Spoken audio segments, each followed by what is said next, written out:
नमस्कार दोस्तों, स्वागत है आप सभी का एक बार फिर से हाजिर हूँ नई वीडियो को लेकर। तो दोस्तों, हिमाचल प्रदेश का बजट सत्र चला हुआ है 2025-26 और बजट सत्र के दौरान विधानसभा में प्रदेश के मुख्यमंत्री श्री सुखविंदर सिंह सुक्खू जी ने आउटसोर्स कर्मियों के लेकर के एक बात कही है। वो आप अपने मोबाइल की स्क्रीन पर देख सकते हैं कि मुख्यमंत्री जी ने कहा कि आउटसोर्स कर्मियों के लिए बदलेगी पॉलिसी। विधानसभा में सीएम सुक्खू का ऐलान, करुणामूलक आश्रितों के लिए 1 महीने में योजना लाएगी सरकार। तो यहाँ पर आउटसोर्स कर्मियों के लिए पॉलिसी बदलने की बात जो वो सीएम सुक्खू जी कर रहे हैं, और साथ ही जो करुणामूलक के आश्रित है वो नौकरी पाने का इंतज़ार जो वो कई सालों से कर रहे हैं, और उनको एक योजना आप बनाने की बात जो वो यहाँ पर सीएम साहब जो वो कर रहे हैं। तो अंदर की बात अगर हम करें तो दोस्तों, 2 साल से ऊपर हो गए हैं सरकार को, और अभी भी बात जो है वो खबरों में यही आ रही है कि योजना लाई जाएगी, पॉलिसी बनाई जाएगी। पता नहीं योजना कब आएगी और पॉलिसी कब बनेगी। मान लो योजना बन भी गई, 1 महीने में 2 महीने में पॉलिसी बन भी गई, तो अगर उस योजना और पॉलिसी में कोई प्रावधान ऐसे किए होंगे जो जनता को जो है वो पसंद नहीं हुए, तो वो जनता जो है वो रोष प्रकट करने के लिए सड़कों पर आएगी या कहीं ना कहीं से वो विरोध प्रकट करेगी सरकार के सामने। तो इसी तरह से खेल चलता रहेगा, 4-5 महीने तक सरकार जो वो उस पॉलिसी में चेंज करने लग जाएगी। तो इस तरह से 6-7 महीने तो ऐसे ही चले जाते हैं। तो आई होप, ये तो चलो भविष्य के गर्भ में छुपी हुई बातें हैं दोस्तों, लेकिन मुझे लग रहा है कि सरकार ने जब ठान ली है व्यवस्था परिवर्तन की कि करुणामूलक आश्रितों के लिए हम योजना बनाएंगे, पॉलिसी जो वो आउटसोर्स कर्मियों के लिए बनाएंगे, पॉलिसी में बदलाव करेंगे, तो मुझे ऐसा लगता है और मुझे विश्वास भी है सीएम सर पर कि जो व्यवस्था परिवर्तन कर रहे हैं तो उस व्यवस्था परिवर्तन के तहत सरकार जो वो अच्छी पॉलिसी लाएगी जो सभी के लिए मान्य रहेगी। और बहुत जल्द जो है वो मुझे लग रहा है कि यहाँ पर करुणामूलक के आश्रितों के लिए जो है वो यहाँ पर सुनहरा मौका जो वो मिलने वाला है भर्तियों में।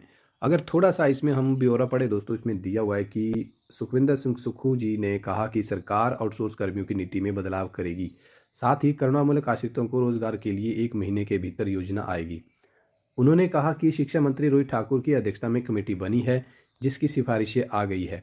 उन्होंने कहा कि विधवा बहनों को सरकार प्राथमिकता में नौकरी देगी। सदन में विपक्ष के सवालों का जवाब देते हुए सीएम सुक्खू जी ने शिक्षा क्षेत्र में बदलाव को जरूरी बताया और कहा कि 10 डे बोर्डिंग स्कूल जल्द से जल्द संचालित कर दिए जाएंगे। उन्होंने कहा कि स्कूलों का आयुक्तिकरण होगा, साथ ही कॉलेजों के लिए भी योजना बनेगी। इतनी सी आबादी में 5 विश्वविद्यालयों की ज़रूरत नहीं है, जिस पर भी सरकार विचार करेगी। तो अब सरकार की नज़रें जो वो यूनिवर्सिटीज़ पर है कि एक ही राज्य में 5-5 विश्वविद्यालय जो वो खुल गए हैं। तो देखते हैं आने वाले समय में सरकार इस पर क्या एक्शन लेते हैं। सीएम ने अपने भाषण में विधायकों के लिए ऐच्छिक निधि को 14 लाख से बढ़ाकर 15 लाख तक करने का ऐलान किया। सीएम ने रेणुका क्षेत्र को पर्यटन योजना में शामिल करने का भी ऐलान किया। और साथ ही अगर हम यहाँ पर देखें तो इसमें कहा हुआ है कि लोगों के लिए साफ पानी की व्यवस्था भी करेगी सरकार।